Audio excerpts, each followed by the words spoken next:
Room 1208. I'm your girl Mona Lisa. I am so excited about the guest that I have with me today. She is not just my auntie. She is my friend. She's my confidant. I can talk to her about any and everything. My Aunt Roz and your Kaleemah. We got Kaleemah, aka Aunt Roz, with us today. Listen, my auntie is so awesome, y'all. From day go, when I said that I wanted to start a podcast, she was behind me. This was probably 3 or 4 years ago, right? Yeah. And when she saw that I had it up and running, she was like, "You gotta get me on. You gotta get me on, cause we talk about any and everything. When I tell y'all, we can talk for hours. Yeah, we can talk for hours, and don't we look just alike?" So I'm so excited for her to be here today. We don't have no script. We just want to talk like we usually talk when we just talk. I run my dang mouth, she run her dang mouth. So we gonna just talk and we gonna share with you guys about the things that we're passionate about and things that just current stuff that's going on in this crazy world that we living in. Yeah. So what's going on with you, Auntie? I'm chilling, blessed, and just happy to be here. And I'm so proud of you. Oh, thank you so much. I just do what you do and just be yourself. That's all I have to say. Thank you. I love you so much. I really do. More. I really do. This is one of my favorite aunties. One of my favorite aunties. My other auntie just passed, so she's my favorite auntie that's left. So don't forget about Maxine. Oh, I love Aunt Maxine. But she's older. We have so much in common. Yeah. We have so much in common, and we share. We basically grew up together. Yeah, and our birthdays are 2 days apart. So we said so we have a lot in common. Yeah. So we gel. Mm-hmm. And like I said, we all grew up together. Yeah. So we don't have a script. No. Because we just talk.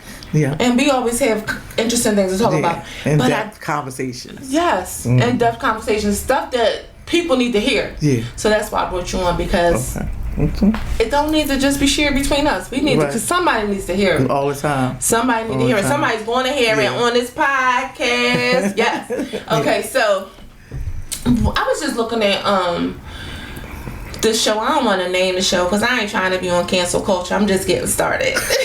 I ain't even off from my first season yet, so I don't want to be canceled. So I'm not gonna name the show, and I'm not gonna name the character of the show. Okay. I'm just gonna say it's an African American show, and it's popular. And one of the cast members had on he's nice build, nice looking gentleman. Mm-hmm. Had on this couture type suit, right? And the shirt was a peplum. Now, for the gentlemen out there that don't know what a peplum shirt is a shirt. There's a majority of women wear peplum shirts where they're kind of form-fitting at the top and they flare out in the waist area. Mm-hmm. The color looked nice on him, but the shirt looked more on the feminine side. Mm-hmm. And as G and I was watching it, and he was like, "This gets on my nerves how they just, the entertainment business is just demasculating our black men." I agree. And I was like, pray tell. I was like, this is an excellent topic because I know that you're passionate about stuff like this, and the man figure in the home. Yeah. So I figured this would be a good topic for us to start out with, and then we can, venture off onto other things. Yeah, I think that the last, I'm gonna say, 15 years probably, about the last 15 years, I noticed the man's tailored outfits are getting more feminine. And I think that it's for a reason. What's the reason? I think they are trying to demasculinize, or however, they trying to make the man more feminine. They don't want a real strong, assertive man. They want a laid back, kind of delicate male. They don't want a masculine, strong, man, I believe. You know, so. And I'm not going to just say black man. No, you know, no. Because it's not just, this is just man, you know, the man, for the man. Absolutely. And the male wardrobe. The male role in the household. Yeah. A child, to me, and it all depends on how you're raising your child and how your household is ran. Yeah. Some people, you know, that gentle parenting. Some people that freedom of expression. They allow your child, you know, they allow the kids to do whatever they want to do. Mm-hmm. But does it affect how your child view you as an authoritative figure when he see you dressed in a shirt that flare out? Do he see you as that? Yeah. And this has nothing to do with being, you know, homosexuality, anything like that. Please say that. Say that first. This has nothing to do with homosexuality, the LGBT, or none of that stuff. This just has to do with the role of a male in the home and what it looks like and what we're used to it look like growing up in our age. Right. Yeah. I just personally, like I say, Prince to me, I never looked at him like being, you know, feminine or none of that. He was just Prince, you know what I mean? And he wore the blouses and all that, but I still felt like he was I felt he was all man. Bell bottoms, he was all man and ruffles. Loved it. Yes, you know what I'm saying? But again, certain people can wear certain things. I believe that, you know what I mean? But I believe that just generationally, like they starting to wear more feminine stuff, and I don't think that it's a good look for them. Mm-hmm. I really don't. You can't. I don't know. Girl, I don't. Speak your mind. You know, because everything is so cancer cultural. You know, cancer cultural. Like I don't want to be cancer. I don't want you to be cancer. So I'm trying to pick my words very carefully. But the bottom line is, they just going too far with it. And I agree with Greg. I agree with him. And it's just too much for me. I just can't. You don't try to talk to me with no dress on, no blouse on, or none of that. I just don't like it, you know. And with Prince, people may have taken it in a sense, oh, that's just wardrobe. Yeah. And he didn't have a say in what to wear because, you know, in the industry, a lot of their wardrobe is not picked by them. Mm-hmm. It's picked by their stylist and whatever event that they're, you know, performing in. Right. So. But that was his style. Yeah, that was him all the way. With the curls and all of that. The eyeliner and all that. But it never gave me feminine though. For some reason, maybe because I just loved him dearly, you know. But he always, it seemed like he would protect me. If that was my man, I know. Listen. Yes, he would. You know, y'all, with his blouse on. He would protect me. Yes, he would. Yes. And they say he played basketball and girl. Really? I didn't know that about him because I wasn't really a Prince fan. I know you was. Purple Rain, your favorite movie. Oh my God, I watched it over 100 times. You know, but again, I just feel like everything, they demasculizing the men, and I believe that it's a reason. What's the reason?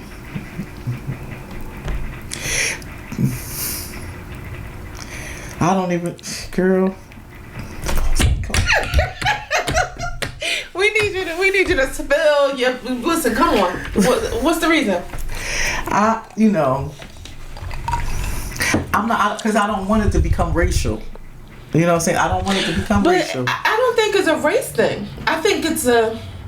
What do they want? 2 women in the home? Like, I don't understand why it's one thing to have tailored. I love to see a man in a tailored pant. You know what I'm saying? Mm-hmm. Or a couture. A couture, right. You young folks say couture or whatever. But I know when we were coming up, my brother always had his shirts tailored to fit his body, and he worked out and always looked really, really nice. But it was never a Remember the French cuts?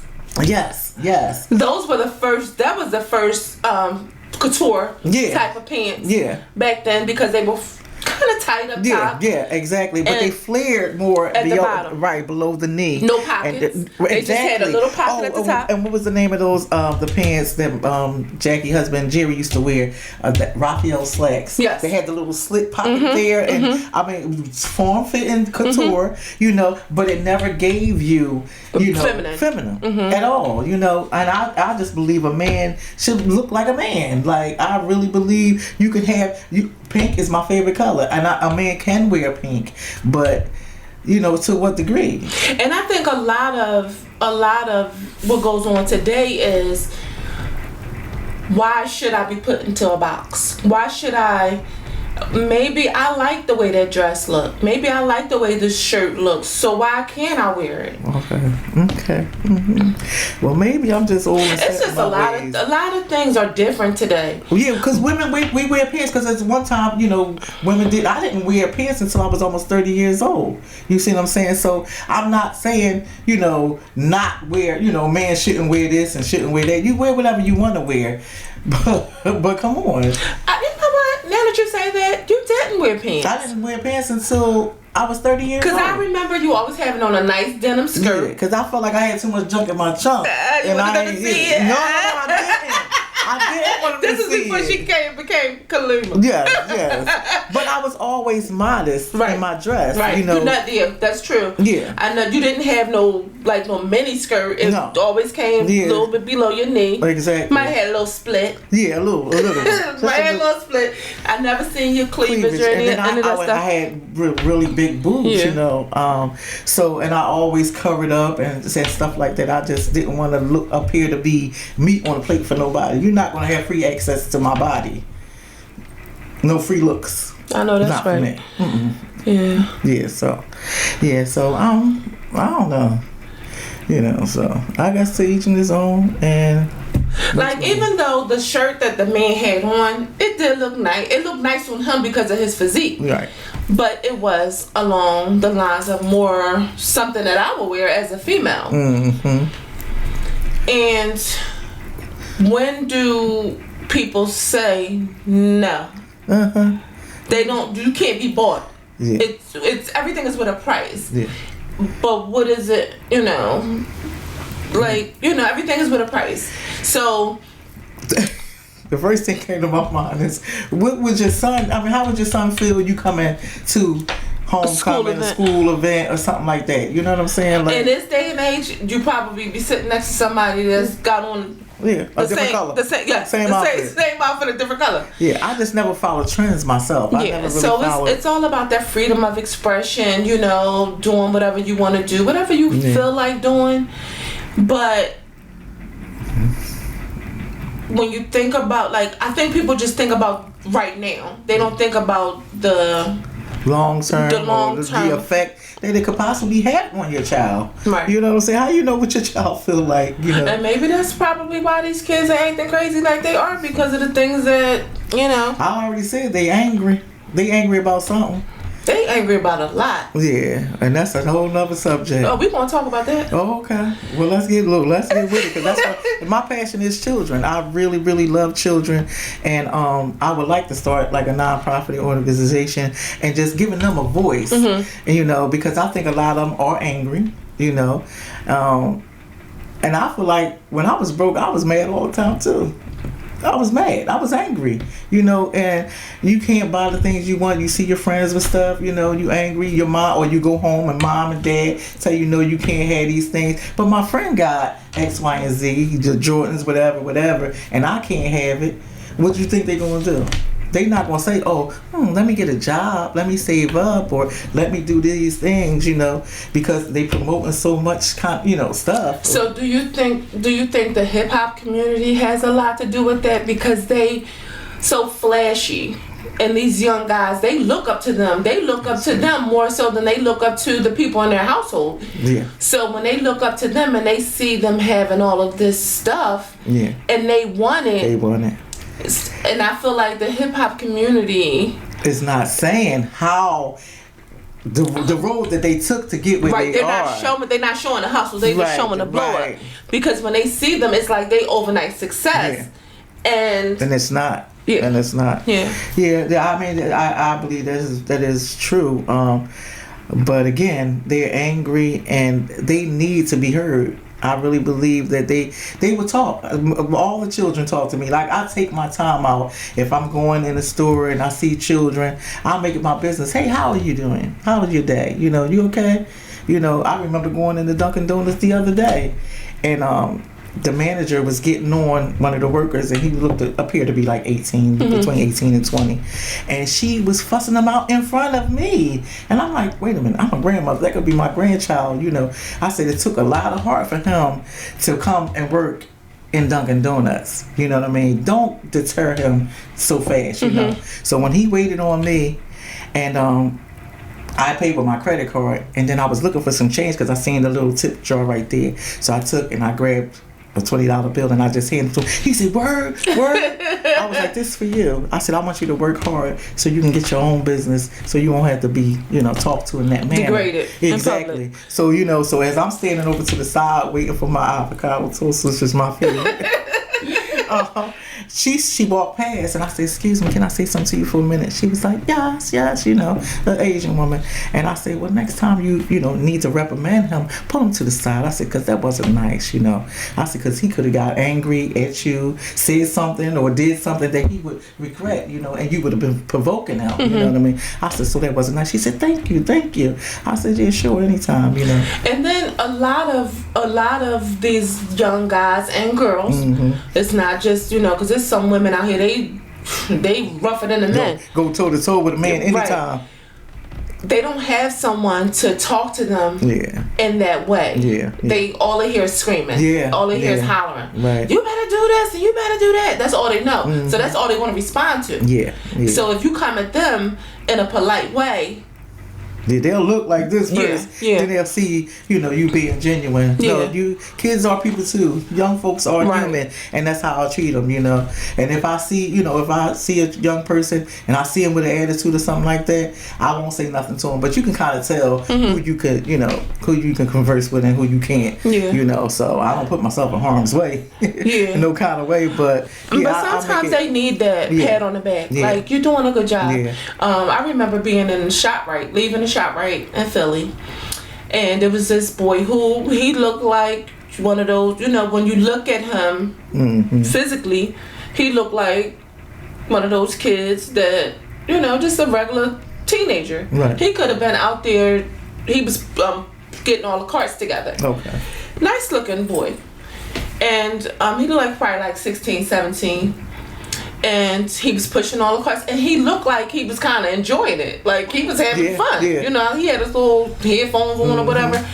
So I looked at him, and just with all the bad news that you hear on Philly, these little teenage boys robbing and stealing and killing. What I said to him was, I was like, keep up the good work. Right, exactly. I said, keep up the good work. You have to encourage them. You know, stay in school, keep up the good work. And he was like, oh, thanks, miss. And he just bopping along, you know, nice looking kid. And he could have been out there robbing, stealing, and killing. Like, I ain't working this nerd job, pushing no carts. And because it's been kind of put out there that they give the crap part of the job to people that's slow, whatever. Nothing looked slow about this kid. He just was doing what the manager probably told him to do, and I'm gonna need you to go out there and grab those carts. Whenever it's like downtime or something like that, you know, they go out. But he looked like he took pride in what he was doing. That's good. And it's pride in any work. If you don't, you know, no matter what the job is. You know. So these kids need to be encouraged. I don't know what's going on in Philly. I don't know what's going on in this world, period. I know that every time I turn on the news, I don't want to turn the news on all the time, and I don't want to watch it all the time, because that stuff feeds into your spirit. It does. But I have sons, and my son still lives in Philly. He's not into the streets, never been into the streets, but he got to go to the store. Absolutely. And you can just be somebody that's hardworking, like my son is, and just going to the store to go grab something to eat. It happens and all the time. And just get caught up in something, you know, walking next to somebody that somebody, you know, is a target. So I watch those things, and I have stepsons that be in Philly. Well, one of them is in Philly. So, and it's not only just Philly; it's everywhere. Cousins and nephews and stuff like that. So I need to, I need to be able to see stuff like that. They need more resources. They need more things to do, more positive stuff to do. To aid them in whatever they're trying to do. You know what I'm saying? Like, I feel like Amazon had started this thing back like Christmas time or something like that. No drug test, no background, nothing. You came, showed up for work, they gave you work. You see what I'm saying? Yeah, absolutely. And I really I admired them for doing that. They kept a lot of kids from robbing and stealing and doing whatever they feel they had to do. A second chance. A chance, yeah. Just a chance in general. And it's just, I think more employers need to start doing that. How about giving them a job, letting them show that they're, reliable, dependable, because some of them do have backgrounds. Little kids, 15, 16 years old, are getting arrested now. You know what I mean? So they can never get a job. Yeah. So what are they supposed to do? They're going to look for illegal stuff to do, because they need to come home with some money to help their parent, their mother, more than likely. You know what I mean? And they have small brothers and sisters and stuff like that. They have to look out for.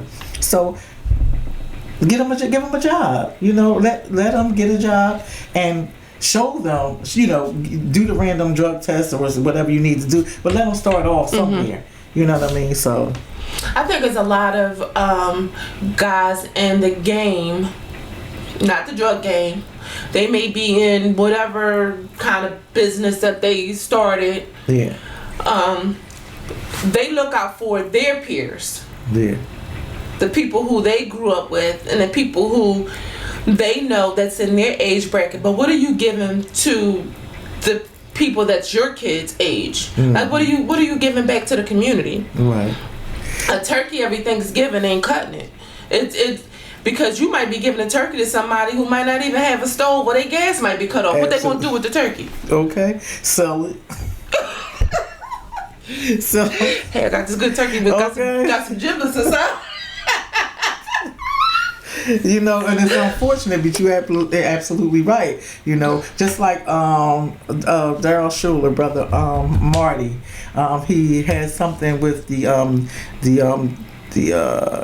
youth, what's it called, JJC, the Juvenile Justice Center. He goes in and he has like a physical or something with the children and stuff like that. Him and my brother Greg and Daryl Schuler, some of the guys from Philly or whatever that made it out and doing positive things for the community and stuff like that.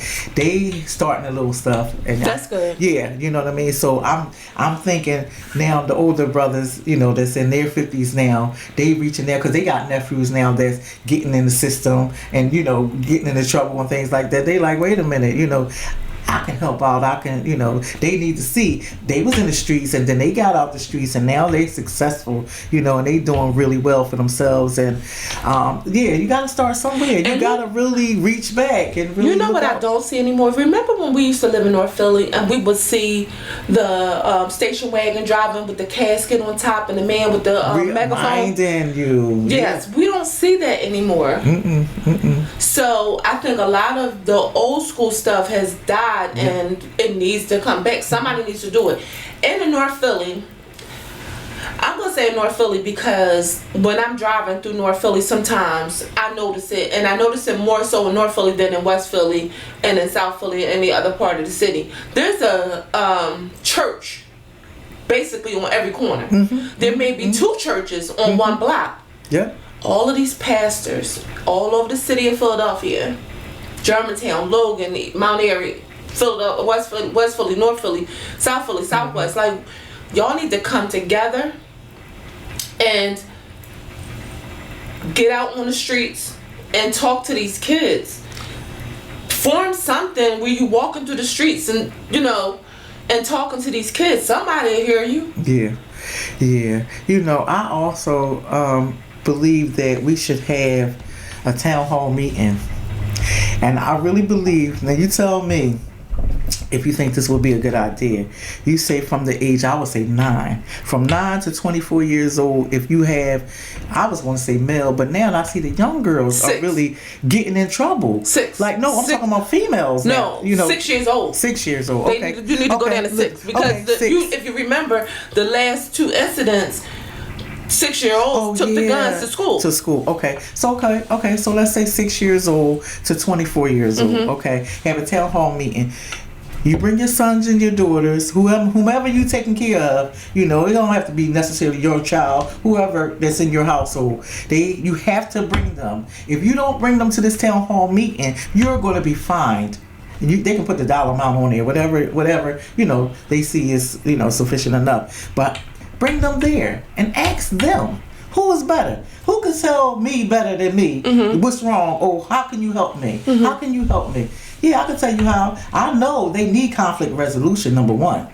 I know they need to learn how to protect themselves, meaning, like, we learned martial arts. When I was little, we knew martial arts. And that kept me from feeling like I had to, somebody say something to me, I had to go show them that I'm not scared, I had to fight them. No, I had confidence within myself to say, don't bother me. Because they teach you more than just kicking and... Just kicking and fighting. They give you confidence. Yeah, you don't have... Your hands are a weapon now. So now you can defend yourself. Now if somebody bother you, this is what you do. You see what I'm saying? But until they know that, you don't have to always resort to violence. Exactly. And that you don't have to always engage. You always be in a right, like my mom used to say, a right fighter. You don't have to always win every fight. If they had conflict resolution, if you say something to hurt me, it's okay to say, you know what, Lisa, I didn't like what you said to me. You really hurt my feelings. And then for you to acknowledge it and say, well, I'm sorry, I hurt your feelings. That will squash it. But you not saying nothing, and then I'm just holding, I'm not saying nothing, and I'm mad at you. Oh, we beefing. Then I go and tell my friend, oh, Lisa said such and such to me. Oh, you know what, you need to beat her up. That's what the friend gonna say. You know what, go fight her after school or something to that effect. And then I really don't want to fight, but I don't know how to say, you know what, it's not worth it. You know what I mean? She's my friend. She probably don't even know that she hurt my feelings. Right. So you gotta start somewhere. I don't think that these children know how to do that. Yeah, because the parents today are so disconnected. Say it again. They're disconnected with their child. Yeah. So they don't know what they're doing, what they're thinking, where they're going. The internet is raising the children. Where they're going. Yeah. And a lot of these parents, I'm pretty sure, don't know that their kids didn't rob a store or something until they see it on the news. Yeah. Or get the news. And it's so unfortunate because, I feel like the parent, they doing the best they can. They working, if they have somebody in the home, like a teenager, somebody watching a child, as long as they quiet on their phone, but what are they watching on the phone? Right. What are they doing? Is it something productive? Because now is it TikTok? Yeah, now they're giving them the headphones because they don't want to hear it, so they don't want to be disturbed. So now you really don't know what's going on. Yeah. And they go in their room and they in their room for hours on end. You don't know what's coming up on YouTube, TikTok, and all that kind of stuff that's influencing them. Because clickbait is real. You might think you clicking on one thing, but you can click on something else. You can start off at a cartoon, but you're going to end up with what you call it, sex on Hubpub or sex pub. Porno. Yeah, some kind of porno or something. And then the next thing you know, they engaging in that. You know what I mean? So, yeah, we got to be more vigilant. Yeah, exactly. And it's remember our neighbors used to watch. Look, mom she in the house cooking, right? But your next door neighbor watching and saying, "Lisa, you better not go down there. Hanging out the window. Hanging out the window. You know your mother have a fit if you go around that corner. Hanging out the window. Y'all know y'all ain't supposed to be off them steps. But you can't say nothing to nobody kids now. Cause don't talk to my child like that. You disrespectful. No, I'm concerned. Right. But I still do it. I still do it on my block. No, why? Because when it started. This is just my opinion. It started when the people who did it to us, we didn't like it. So then we didn't allow it to be done to our kids. Okay. And then it just a trickle-down effect. Yeah. And what happens now is these kids are out of control because nobody can tell them nothing. Can't say nothing. I see these videos on YouTube or whatever, social media, whatever, where these kids just totally disrespectful to the teachers. Yeah. Absolutely. Let me out this effing class. Don't put your effing was in junior high, we got paddled. Yeah, for sure. I just had a conversation with my grandson this morning, and I said to him, I said, listen, I said, I remember being a kid, and the teacher had said to me, she was like, oh, y'all go ahead and play. I already got my education. Y'all got to get yours. Mm-hmm. And I couldn't have been no more than probably 3rd or 4th grade. I was offended. Mm-hmm. So I went home and I told my mother, I was like, Mom, I said, you know, I ain't gonna call her name. She probably dead right now. Miss Pickford. Miss Pickford from Tanner G. Juckery School. Okay, she was like, oh, she got her education, this, that, that. She was like, oh, really? She said, so from now on, you don't talk in her class, you make her earn every dollar, you know, she make. She said, whether you know it or not, raise your hand. Uh-huh. And I'm my mother's child. And I knew the answer, because I was a straight A student. I knew the answer, but I raised my hand. Can you help me with this? Because I don't know. And then I told my friends, I said, when we go in her class, don't nobody talk to me. I said, until we leave this class, we going to make her earn her money. Right. And all my friends, you know, we were all cool. Like, yeah, all right, we're going to do what Rod said, you know. And that's what we did. I said, so, you know, you don't always have to follow somebody doing something negative. You can follow people that's doing positive, you know, and it's cool. It's cool to be smart. It's not cool to be dumb. Right. Like, it's not. And so my grandson was just standing there looking at me. I was like, yeah. I said, I said, try it. Tell your friends, say, no, we're going to make so-and-so and so. Because he said that one of his friends he got an older teacher. He was like, Grandma, she older than you. I mean, she old. I said, how old? He told me, she like 60-something. I said, well, that ain't too much older than me. Right. But, yeah. Right. He was like, I didn't like that. I said, and what did you say to him? He said, I ain't say nothing. I said, see, that's your fault. I said, because you could have told him very nice and lovingly, you know, yo, bro, you won't want nobody to talk to your mom or your grandmom like that. Don't do that. You know what I mean? I was like, and that's how you know, I said, because he probably just did it, you know, just not even thinking. But you reminded him, you know. I said, try that. He was like, oh, okay, I'm going to do that. Then it's a catch-22 for, you know, the situation with the kids and the teachers. The teachers are afraid to even say anything to these kids because the parents come up there fighting on them, and they don't have support. They don't have any support. Right. They don't even have support from the administrators. Now, I was surprised to see something went out in the mail to the parents of the schools in Darby Township in Pennsylvania, because the kids were in school fighting.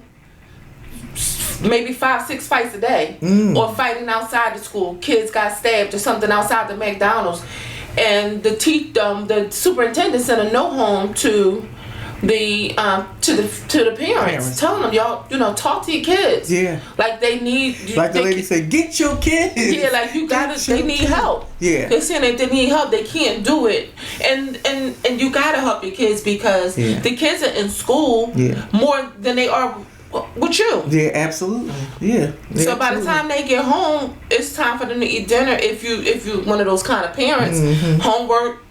Yeah. You know, homework, bath, and it's bedtime. Yep, and doing it all over again. So yeah. So again, they have to have respect for the teachers, and it don't help that the teachers are just a little bit older than them, because when we were older, our teachers were teachers. Yeah, like, you know, they was in their 30s and 40s. Miss Dickinson, you know, you give me lip, I'll give you stick. The older, okay, there's that dirty wig. Yeah. Ooh. Yes, I'm sure she was dead and gone right now. Oh, but God. She was the meanest thing, and she walked around, she hit that ruler on that table. Yeah. You give me lip, I'll give you stick, and everybody just hated to see her come. She was a substitute teacher. I was, you know, I ain't gonna say I was the best student, but I respected my teachers. I really did. And then a lot of these teachers are, I know, in the charter school system, and I could be wrong, because I'm often, you know, this is just my opinion. Right. A lot of these teachers are coming straight out of school, and they need this, basically, like they feel like they want an internship or externship, where they're just trying to get the experience that they need to move on to something else. Right. And they're not really investing invested in educating these kids. Because they come with so emotional stuff. You know what I mean? The kids, half of them be hungry, you know, and with a lot of emotional stuff that they're not being cared for, you know. And then they took the nurses and the social workers and stuff like that. A lot of stuff be going on with the children. They going to school to eat. You know, it's a lot not of stuff. To learn. They're going to learn. So they're going to eat. They're going to mingle with their friends, you know, and eat. You know, they're not really going for the school part. So a lot of stuff had to be redirected, changed over. It need to be a lot of changes need to be made. It really is. It's sad. Like when you know, girl. You know what came to my mind when something I was doing. And my granddaughter said, "What you doing?" I said, "I'm writing something. I was writing a note or something." Oh, yeah, it was an absent. They were absent from school, and I had wrote my granddaughter a note, but I wrote it in cursive. She said, "What's that?" I said, "I'm writing in cursive," and she was like, "Oh, I ain't never seen that." They don't teach it. 12 years old. She said, "I said, when you go to school, ask your teacher why you don't know how to write like this." They don't teach it. And she was like, "Oh, it's not important." She came back home in the evening, and she was like, "The teacher said it wasn't important." I said, "It's not important to know how to write in cursive."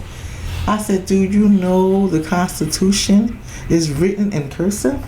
I said, "Do you know when you sign your check, you need to write in cursive?" When they said your signature means in cursive, I thought that's what it means, right? That's how we were taught.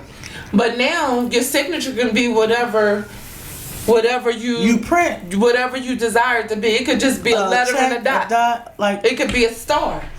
They allowed you to do with so freedom of expression. And guess what I wound up doing? Going right on Amazon and getting the handwriting books. Everybody's going to learn how to write in cursive. All my grandchildren will learn how to write in cursive. Mm-hmm. That's my goal. Mm-hmm. That's just like me going to Japan and don't speak a bit of Japanese. Chinese, what is it? Mandarin. Mandarin. Yeah, yes. I don't speak any of that. Japanese. You know what I'm saying? Like, I need to know these things. Mm-hmm. Like, it just baffles me how just everything is because nobody's going to the schools and saying, "Why y'all stop doing this? Why did y'all stop?" We talk amongst each other. Right. It's never to where it's important at. Yeah. It's never. Is there still parent-teacher organizations like the PTA? Not that I know of. The only thing I know is my daughters and them going up there, you know, for report card conferences and stuff like that. But I don't. And with Gabriel, I don't remember even going to a parent teacher. They always told me I didn't need to go because he always had straight A's. And that's something. So only time they want to see you is when your children act up. Yeah, they sent something home and said no need to meet. He never had any no kind of anger issue, no kind of like altercations with the students. No behavioral issues. Always had straight A's. Yeah. So I never had to meet with them. Mm-hmm. Yeah. The only time I had to meet with them was for when he was placed in the National Honor Society. I had to go and sign some papers and talk about what that organization was all about and how it follows them and all that stuff. But other than that, I didn't have to never go up there and speak to anybody about teachers. Things have changed so drastically, you know. It's just sad. It's a sad state that we're in today. It really is. So now you wonder why the children don't have respect. Why they're the way they are. Because they feel like once they turn, I don't even know what age now, they have to fend for themselves. Go in there and make your own, microwave this and air fry this. What is a good meal? Yeah, convenient. Everything is convenient. I'm still hands-on with my children, my grandchildren. Every Sunday, you come into my house. We're going to eat. We're going to sit down. We're going to talk. I want to know how everybody's doing mentally. Mm-hmm. How are you doing? Mm-hmm. You know what I mean? I need to know this. I would like to start that. Yeah, I need to know this. No cell phones. We're not doing none of that. I don't want to see nobody's face. No, we're not. But y'all going to have to bring a dish. No. It ain't going to be on mommy all the time. Or maybe, there's 4 of us, it's 4 weeks in a month. Maybe we can, one person cook and bring a dish or whatever. Oh, no. But that's good. I'll cook. No, I'll cook, but I'm not going to, listen, Mm-hmm. y'all can help out a little bit. Yeah, so it's so much that needs type to be thing. done. Bring a dish. Okay. You know, but your girls, they gonna do all kinds of baking and all. They get that from my mom. Girl, I know. Because I can't make a pan of cornbread to save my life. Them girls. It's like dust. Listen, but you can cook. But you can I cook. could cook, but bacon is not my thing. Yeah, well, like Rachel Ray say, you know, you gotta measure this and do this and do. You know, with cooking, you just do that with love and eyeball it. Right. You know, but I do something. I do. Let my son say. He's like, you don't do too much bacon, but I do. I don't bake. I stay in my lane. Yeah. Now you can give me. I can taste. Yeah. Something and tell you every ingredient. I know what's in it. Whatever spices in it. You got that from your grandmother because I got that too. Yeah. Mm-hmm. So I can cook. Yeah. But bacon, I leave that to Alicia and Shanice. Yes. Yeah, and they do very well. Yes, my mom was a baker. Yeah. She all around everything. Cook. She could bake, cook, paint, build stuff. I mean, that lady, everything woman. Yes. She could make curtains from hand. What you call it? Upholstered chairs. And, oh my goodness. Yes. Yo, She put your baker in a candlestick maker. That's where I get it from. Yes. But I can't bake. I stay in my lane. Yeah. Now I make some fudge brownies. Mm-hmm. And I'm just gonna put this out there because I said I was gonna be transparent. So some my husband's ex-wife, right? She be baking cakes and stuff and selling them. Mm-hmm. So she knows that he liked these strawberry cakes that she be making. I already know. So she sent one his way after he somebody picked up one. Here, get this. Gee, I know you like it. This was like early in our relationship. Oh, okay. Oh, really? I went in the kitchen and I made a cake from scratch. You don't need them box cakes anymore, okay? Because I know Duncan Hines when I take Duncan. This is from scratch. I know that's right. This is from scratch. Right. And eat another one and watch what happens. I know that's right. He might say, I don't even eat strawberry cake. I don't eat strawberry no more. I don't even like that. I'm allergic. I'm allergic. As you should. Yeah, he was like, you ain't gonna let nobody show you up. I sure ain't. No, you ain't. Not sure. This is a new sheriff in town. Period. I know that's but right. Listen, the cake was good, but then I tried when they was like, oh, this is good, Gabriel and G, they was like, oh, okay, this is good. So then I started making the second one came up as heavy. They was like, this ain't good. No. So I was like, let me just go back to cooking. Yeah. I'll leave the bacon alone. But my point was made, and it was taken. I know. It was taken, and I ain't never seen another strawberry cake, Duncan Hines. I ain't never seen another one come up in my presence. Okay. He probably ate it before he came. Yeah, don't come over that threshold. I don't care, as long as, but I don't know, it won't hurt me. Okay. That's funny. Yeah, but yeah.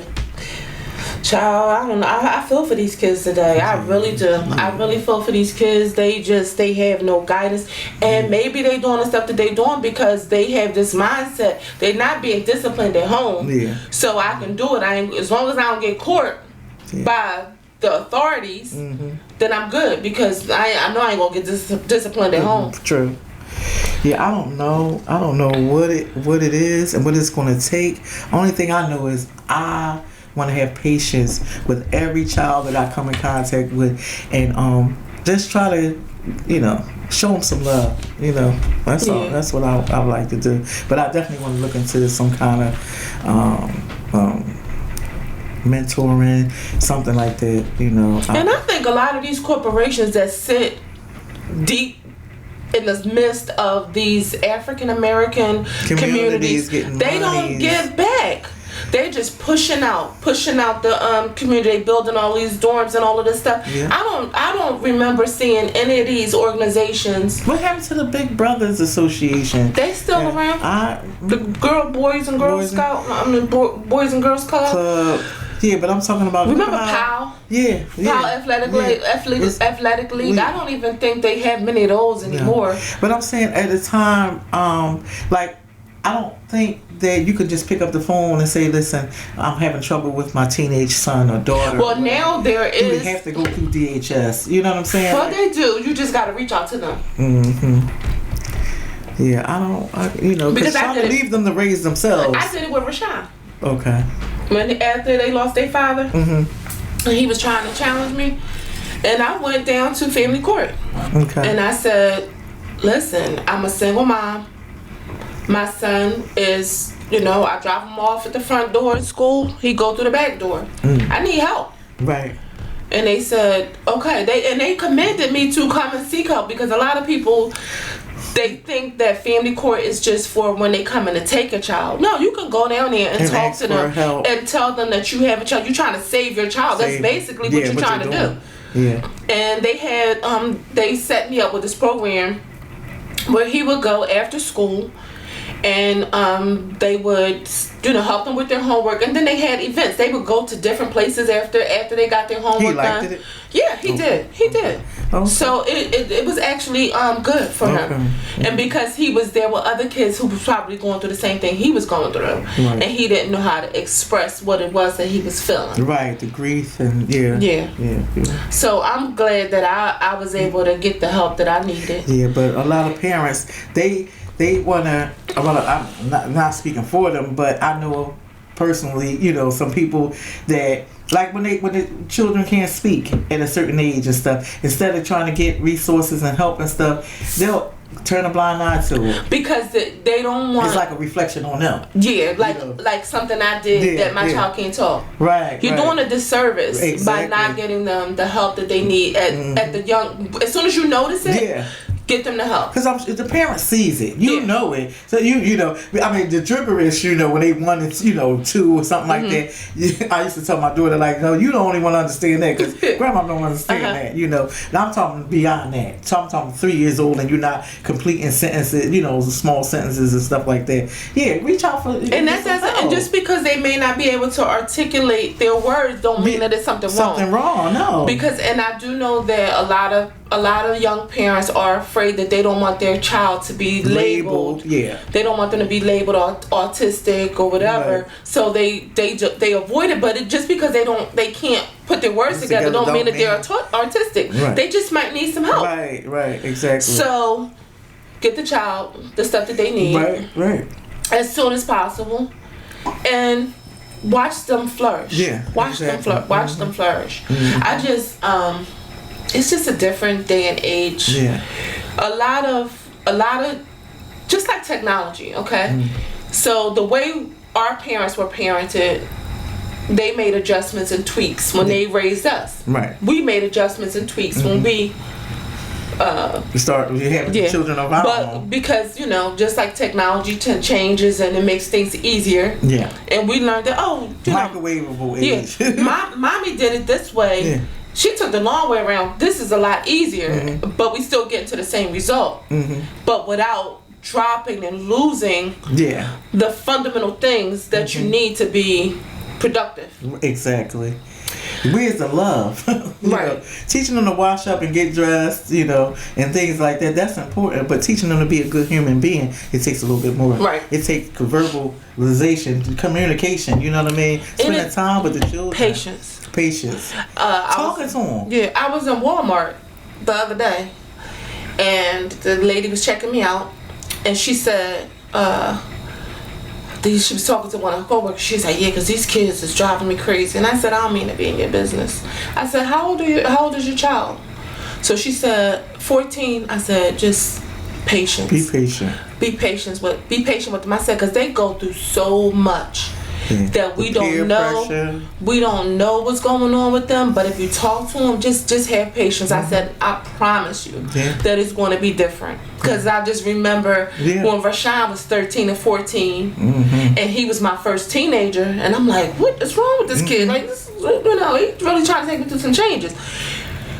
And I didn't know what to do because we didn't act like that. So if I would have just been a little more patient, and talk to him and find out what was going on with him and all of that, things probably, I would have he did prepare me for what to look forward to, because Alicia and Shanice was soon going to be teenagers. Right, exactly. But I was just trying to encourage her, just be patient. Be patient. Sit down and talk to them. Have them little mommy-daughter dates. Exactly.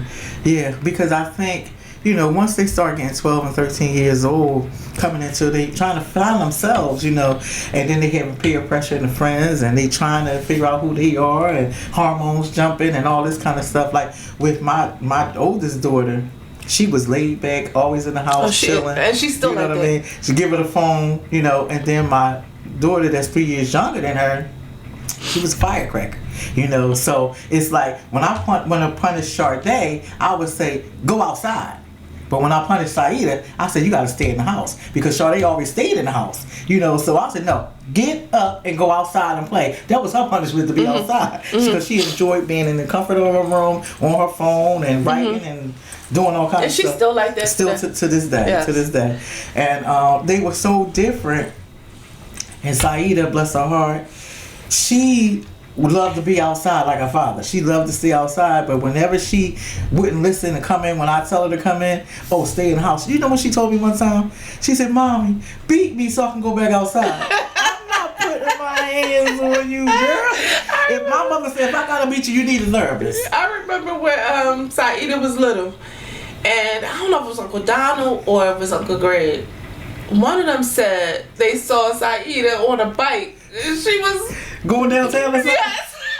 Who was that? That was Saida. Yeah, who told you? Yeah. It probably was Donald. Yeah. It probably was Donald. He said, I wouldn't be surprised seeing her on a bike going to New York. Yeah, and listen. He said he seen her on a bike going to New York. And she was young. Yeah, but she started going like on places by herself probably like 8 or 9 years old.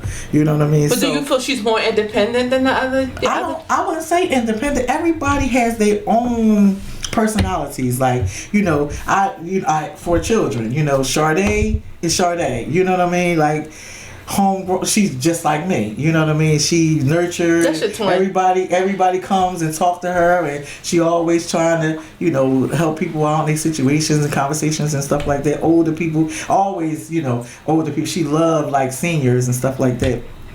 And Saida, she said, I'm a people person. Like I just love people.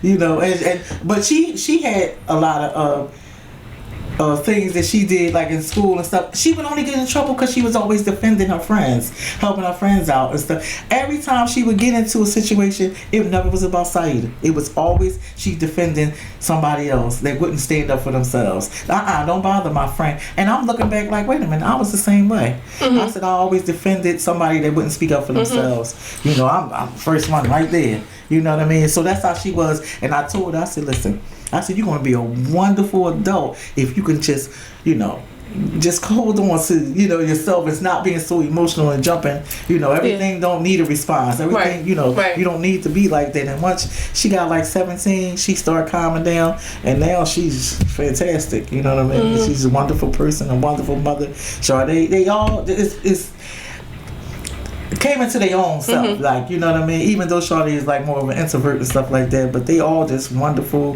human beings, and I'm just happy that no matter what I went through, I made time for my children. That's when I said you and I have a lot in common. We do. Time, no matter what we went through. We both have 2 sons and 2 daughters. Yeah. And we've been through a lot. Yeah. But our kids were taught love. Yes. Yeah. And no matter a sense of family. Yes. And no matter what we were going through, we compartmentalized that. Period. Yeah.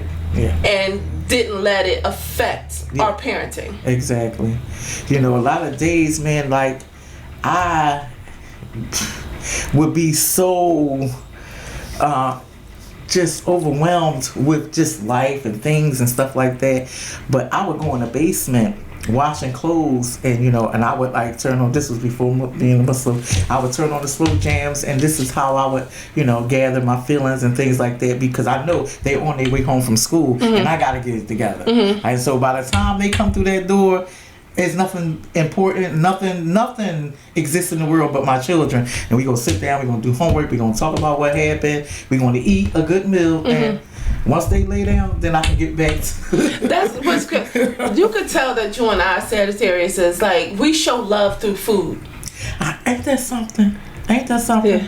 Like, I don't know where that came from. Maybe I watched my mom. You know, she didn't have a lot of money, but one thing you gonna fried get chicken, collard greens, and rice. You gonna get a meal. That's right. You gonna get a meal, and that's how I feel. Like, at times, even when I got money, I spend it on going to the market. I know you like, let's say, steak and mashed potatoes. I'm gonna go and I'm gonna make it. I'm like, what you doing? Just come by here for a second. You know, next thing you know, I'm coming through the kitchen. Have a seat. Come on. Yeah, like when I came to your house, I had some fish and you know, them good old grits. Hey, if you don't get nothing else in my house, you gonna get a nice conversation and some food. Right? You heard what I said when I asked you, did you want something to eat? I got some turkey meatloaf, collard greens, potato salad. Wait a minute. Mashed potatoes, peas, broccoli. Yes, whatever you want. I can make you a salad, whatever you want. Yeah. So, that's how it's soul food. Yeah. Because it's made with love and it feeds your soul. Yeah. I'm not no takeout girl. Like, I ain't no fast food. I could do either way. I love Chinese food. I love Thai, and I make my own. I don't like my own. I love my own. Because I know, with all due respect, ain't no rats and cats. I eat stuff that I think I'm becoming a vegetarian or pescatarian. Me too. Like I don't want the chicken. I don't want no kind of meat. And I'm shrimp. I can't even really barely. You know, I'm moving more towards mushroom because that gives me, you know, that the feel of meat. You know what I mean? Yeah. So the 2 meatloafs I made last night, G don't like mushrooms. So I made a regular turkey meatloaf, and then I put mushrooms in mine. Okay, I want some of that. Yeah, I put mushrooms in mine. I love mushrooms. I want mushrooms on everything that I eat. My omelet, mushrooms, and spinach. I try to incorporate it in everything. You know where I'm gonna take you when we leave? Yeah. It's this place. It's a restaurant. You eat crab meat, right? What kind of crab meat? Like lump crab meat. Oh, I thought you was talking about that. Imitation? Yeah. No. Yeah. Do I look like an imitation crab meat kind of girl? No. They got these stuffed mushrooms. Listen. They the size of this microphone head. Everything big ain't always good. No, but it got this lump crab. It look like the whole crab cake on top of this mushroom. Okay. We're gonna get back to the topic again, but y'all know every episode I just always revert back to food.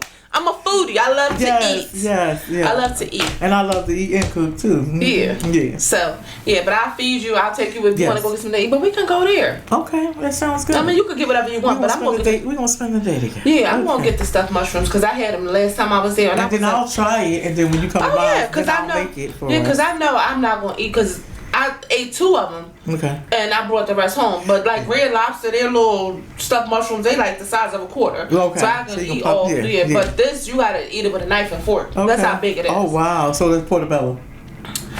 I don't know. Whatever, the mushrooms is big, so it's probably a portobello. Mm-hmm. Okay. Yeah, but I love mushrooms. I do too. All of them.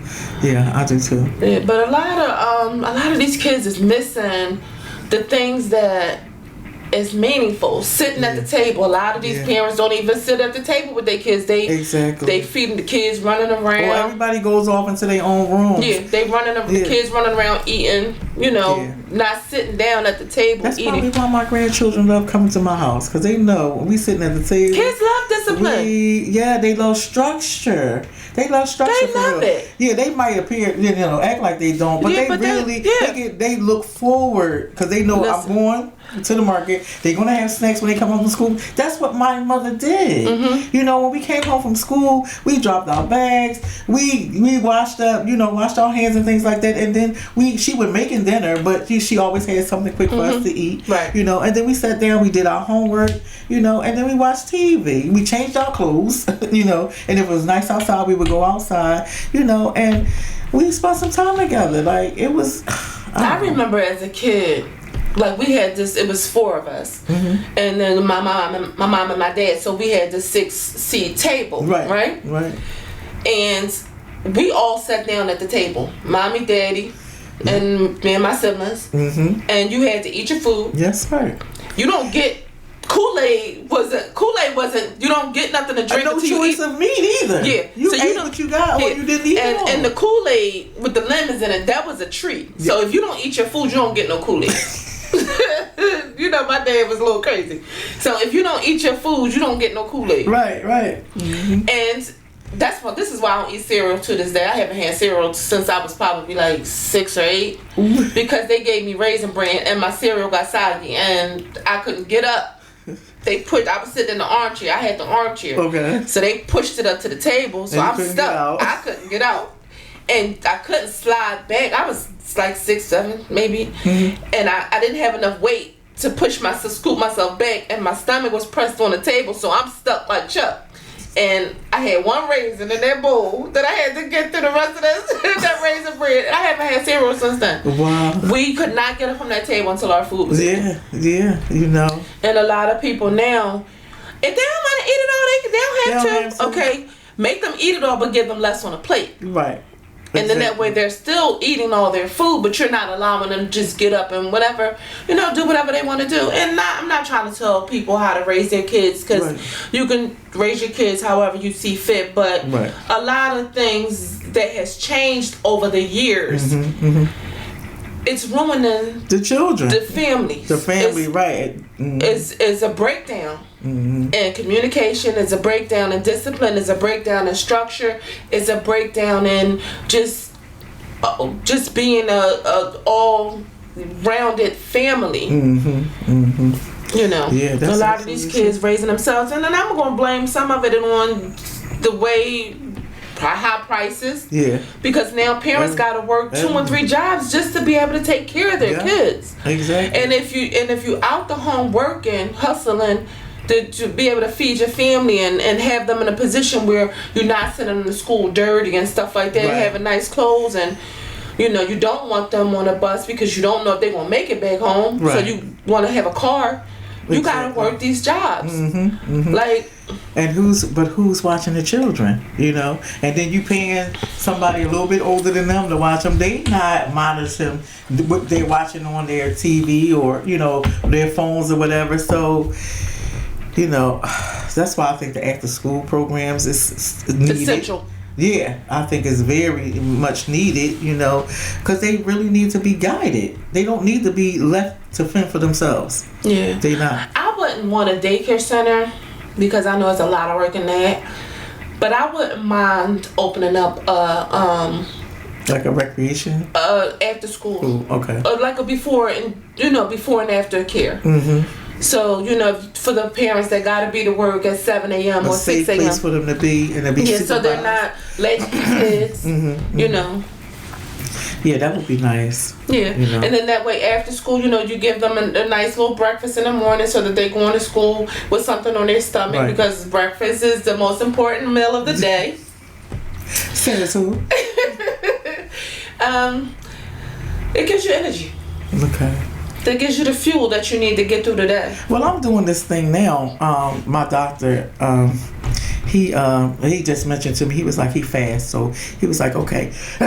So from 8 o'clock at night to 12 o'clock in the afternoon, he don't eat or drink, drink anything. If he get up and take his medicine or whatever, but outside of that, he don't eat or drink. He fasts, so from noon to 8, you could eat, a reasonable whatever, you know what I'm saying? I try to stay within like 1,200 calories, and that works for me. The intermediate fasting, yeah, I've heard that is very successful. Yeah, it works for me.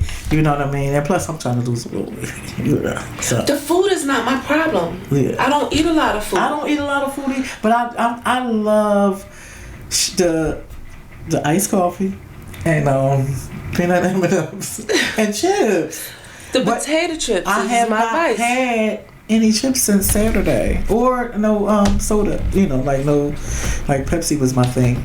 Cherry Pepsi was my favorite, and I haven't had it since Saturday, and I feel fine because I'm the type of person, I don't want to be a slave to nothing but my Lord. See what I'm saying? And I felt like, it's those false gods that we.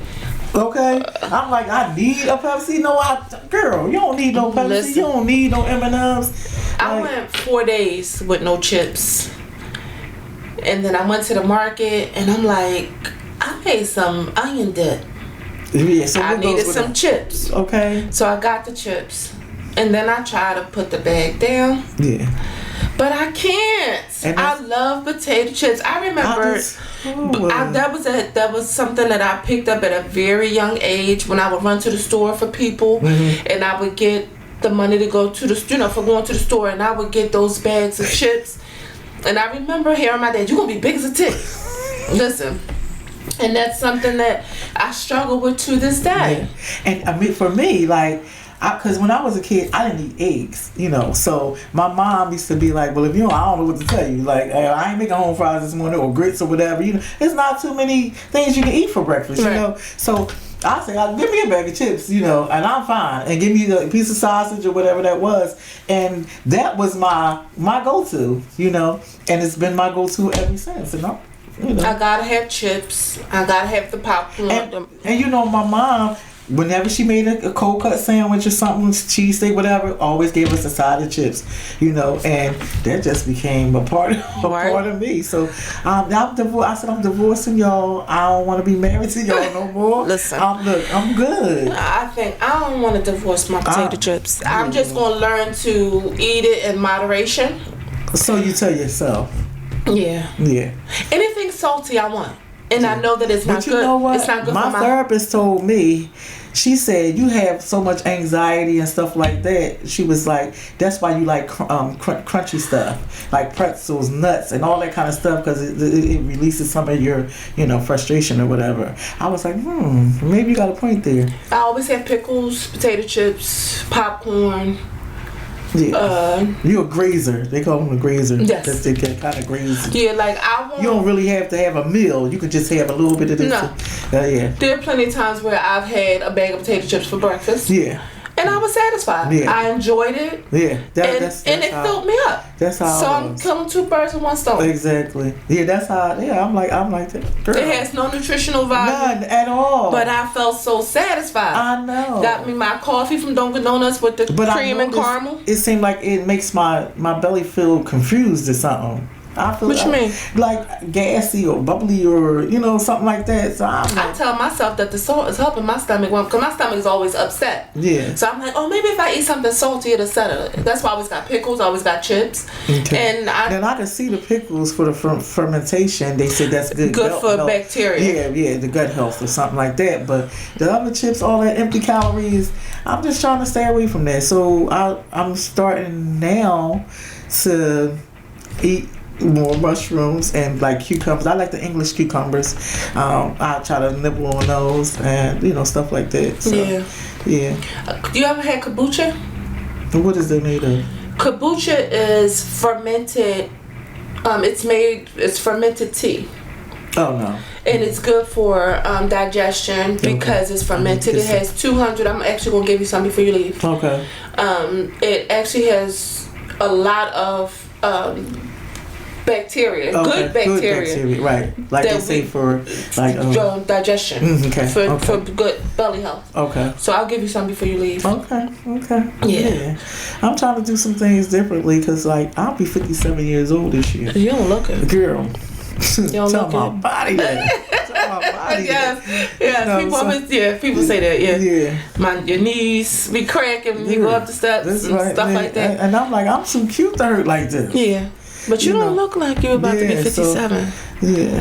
Mm-hmm. Wow. That's how I'm gonna look when I'm 57, y'all. Don't we look like don't she look like we could be sisters? Girl, you so young. Bless your heart. What was I doing that? How old are you? I'm 50. No, you're not. Yes, I am. I just turned 50. Why? I feel like I'm so much older than you.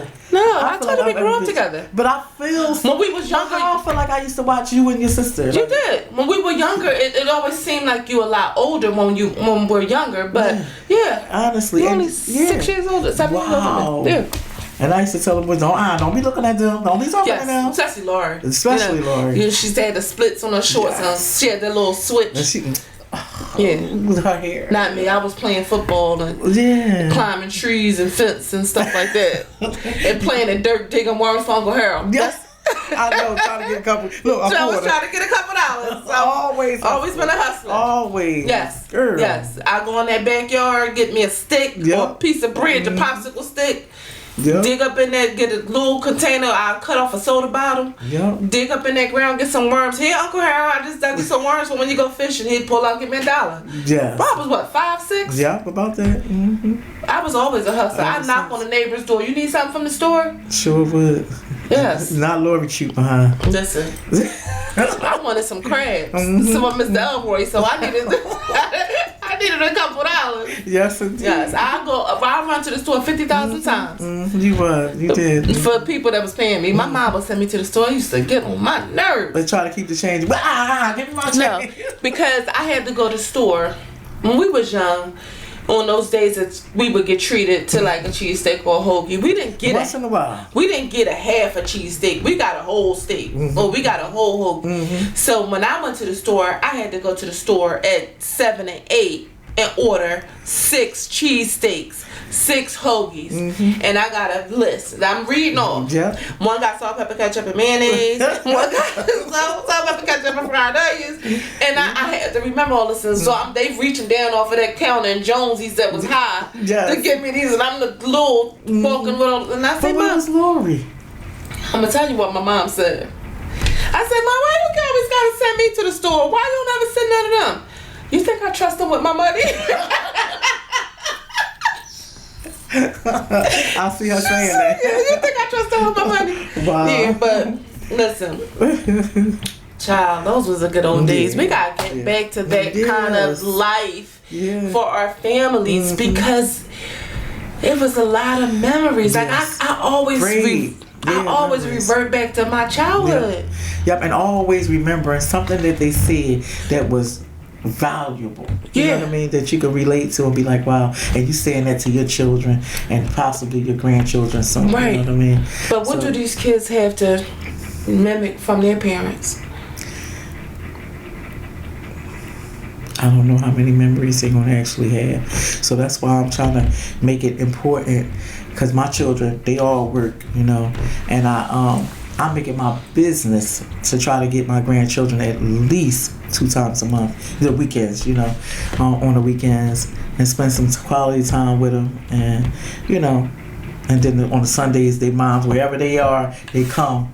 You know, they come to pick up their children, but they come and sit and we talk, and you know. Something you said to me a while ago that stuck with me about the youth today. You was like, these kids don't have no childhood. No. And I told, and you know, and I told my grandson, I said, I'm sorry, you know, and this girl, you know. Don't start crying, please. You know, don't have no tissues out here. Because the children, you know, I feel like they're so lost. And I told my grandson, he just turned 18, but this when he was like 16. I said, I'm sorry you don't have a childhood. I'm sorry I can't trust you to go out and just hang out with your friends and y'all just running down the street, riding a bike or just going to the movies. I'm sorry that as soon as you walk out the door, I hear gunshots and I'm hollering. I'm looking out the door looking to see, you know, the cops or if that's my grandson. Because I'm going to lay it down beside you.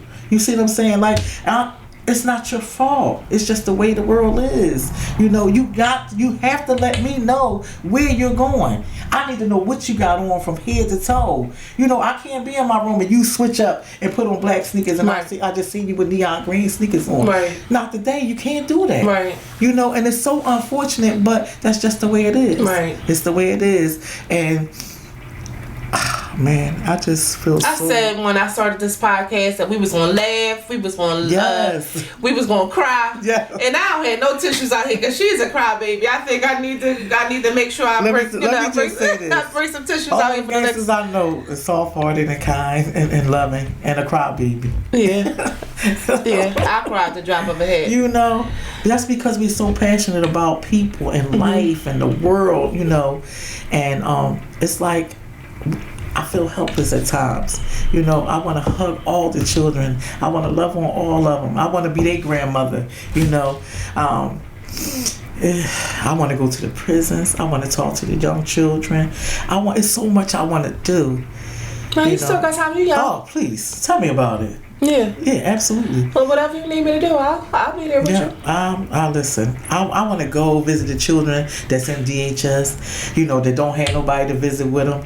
They got court dates and don't have nobody to support them and to just hold their hand and say, it's going to be all right. Mm-hmm. You're going to have to pray. You know what? I asked G last night. We was watching the news. And the young boy, the two boys who they tried to rob the 71-year-old in Philadelphia. And the man shot at them. Yeah, okay. And the man, he got shot in his leg. Right. So I asked him, I said, how would you feel if you saw that was what if they don't know, the authorities don't know if the suspects were shot or not. So they said they were going to search hospitals for people. But I was asking G, I said, how would you feel if you found out that was one of your sons that did it and they got shot in the process and they died? Would you want justice for your child, or would you have the mindset that they shouldn't have been out there robbing? So how would you feel? Me as a grandmother? Do I need to get some tissues? No. Me as a grandmother, your first instinct is to be, quite naturally angry or whatever. I want to know the circumstances first around it. But if they do the investigation and all that and come to find out my son or my grandson was committing a crime and wound up dying in the midst of it, I'm gonna have to bite that. I'm gonna take that. You know what I'm saying? Would you feel some guilt? Guilt? Like maybe it's something I could have taught them that they didn't know. Oh, me personally, not to say that I'm the best grandmother or mother or nothing like that, but I'm pretty sure we done been down this road. I done told you it's consequences behind every action, and it's some things that you're not going to do. You're not going to be no follower. Anything you do, you better stand on that. You know what I mean? I got so many quotes from my dad. You stand on all 10 of your toes, because ain't nobody going to loan you not one digit. You know what I mean? You got to stand and face your whatever choices you make. I never knew that these were called digits in the medical field. Yeah. I didn't know that. Yeah. He was like, stand on all 10 toes. He was like, because ain't nobody going to loan you not one digit. So you know what I mean? So just with that being said, you committing a crime and you happen to die in the midst of that, I'm going to pray over. And that's why we didn't know that. I mean, we do know that, but that's why insurance policies don't pay out if the person who died was in the midst of committing a crime. You're not getting no payout. Oh, see, I ain't know that. Yeah. Because I ain't know nobody getting no crime. Yeah, you're not getting no payout. Okay. And that's understandable. That's why when my husband got killed, and I was like, Lord, I hope he wasn't in the midst of no crime. And I forgot that I even took the insurance out. Okay. Yeah. And I was like, he wasn't. No.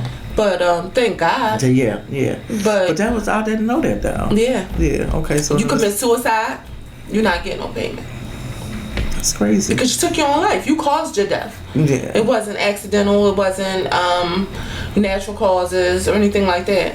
Yeah. But a lot of people be mentally battling things, so I don't know. I think they need to look into that. They need to make a clause if somebody has documented mental health issues that it should pay out because people who dealing with schizophrenia. Yeah. And something is in your head telling you to kill yourself. Somebody who suffers from schizophrenia will possibly succumb to that disease. And not meaning, when I say succumb, I mean something in their head is going to tell them to take their own life. Right.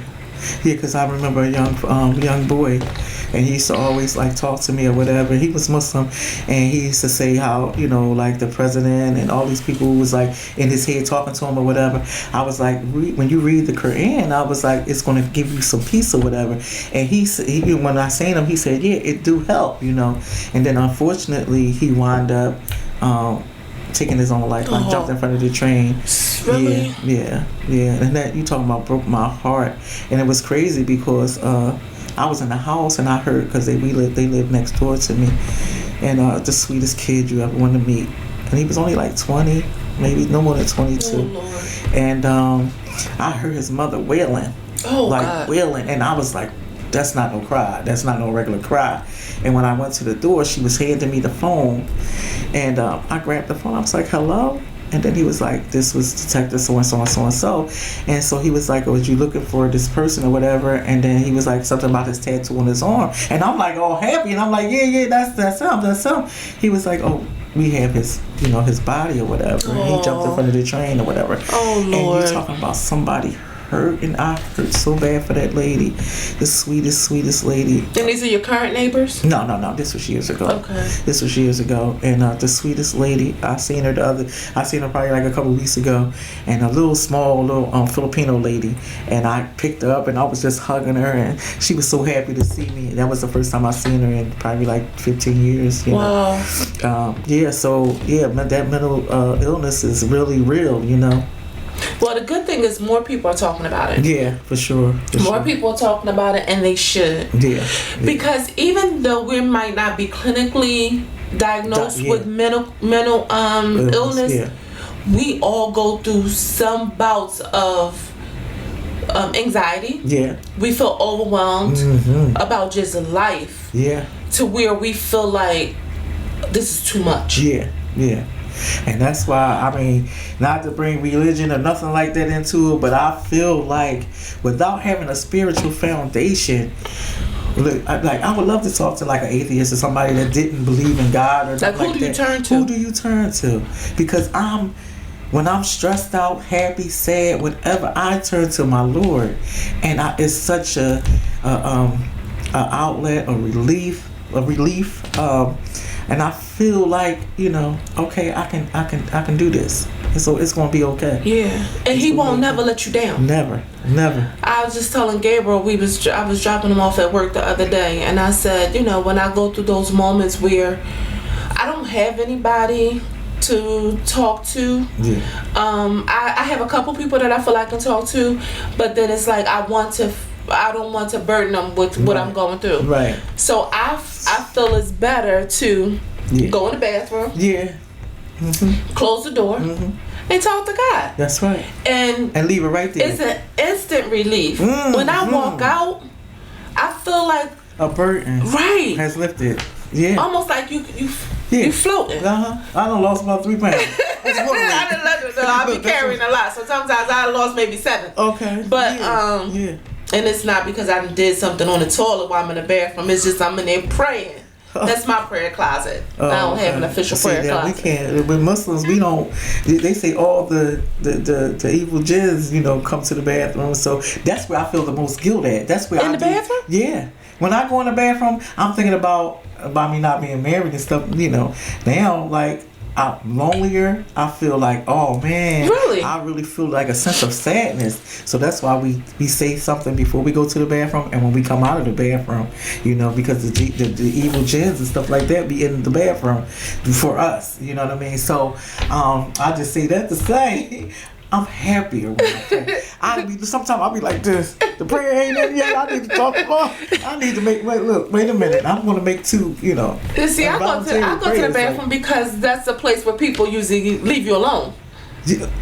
Well, see, not in my family because my children and grandchildren. That's their conversation piece. That's where they want to go. And I listen. Don't bother me. I'm different. Yeah. So and I'll go in there and I may not sit on the toilet. I might just I go in there and I close the door because I'm there by myself and I like to zone out. Mm-hmm. That's how my room is that way. Yeah. I like to zone out. Yeah. So I'll go in there. I might just stand, lean on the wall and I'll say my prayer. When I'm in the tub, I turn the water on several times, when it start cooling down, and I just be just there, just relaxing and just contemplating, just thinking about stuff, you know what I mean? Yeah. Just life. It's nothing like it, and I think a lot. If they wouldn't have took religions out the school, maybe these kids would be better. Man, it's a lot. It's a lot of things that they left off or they removed. From the family dynamics to the schools to the police to everything. Like I think everything plays a part. Do you think it's a Because they don't know what to say. They don't know what to do. What word am I looking for? You think it's all the process of breaking down the families, the family dynamics? I definitely believe that. I definitely believe that, first of all, me personally thinking that how the police, do the African American male is the least little thing he do. They locking him up, and then other races they giving them citations and things like that. But then they automatically want him out of the home. So if the male is not in the home, who's raising them boys? Mm-hmm. Who's talking to them boys? Who is the girls afraid to, leave their phone, or the boys talking to, what I'm saying? Scared that the dad gonna find out something. I'm talking to a boy. See what I'm saying? So if the father's not there, listen, a lot of stuff can go on because mom is too busy trying to hold everything else together. You know what I mean? So if they take the man out the house, who's the little boy got to talk to? How is the mother gonna really? You can raise a boy, but you can't teach him how to be a man. So how else do you punish the man when he do a crime that nobody made him do? But he what do you do? Like, what is the consequence? Well, so I'm not saying simple traffic stop. You know what I'm saying? Yeah. If he backed up on tickets and things like that, why lock him up? Right. You know what I'm saying? Why lock them up? These are things I'm talking about. Like, of course, if you do a crime, of course you need to go to jail. You know what I mean? But I'm just saying the least little thing, you back in child support or whatever, make it mandatory for him to get a job. And then if he don't get a job, you lock his behind up. And all of these little changes in legislation is hidden when you go to vote in these primary elections, but people don't go vote. So when you don't go vote, they just think about the president. Yeah, they think about the major person that's on a ticket for a mayor. But it's a lot of little legislations that's put there, and when you go vote, that's how changes are made. So if you don't go vote, this stuff is not being changed. Well, that's a whole nother subject too. Yes. How Muslims, we don't vote, you know what I mean? So why is that? Because we believe that everything is from Allah. He's going to be our provision. Like, he makes a way for me to eat. He makes a way. You know what I'm saying? That's the way we believe, that he makes a way for us. So, and all that stuff is rigged. You think you actually voting for Biden to get in that chair? Do you think you vote, or the Republicans really voted for Trump to get in that chair? Like, no. Even down to the hurricanes, they ain't naming the hurricanes before they got, you know what I mean? They got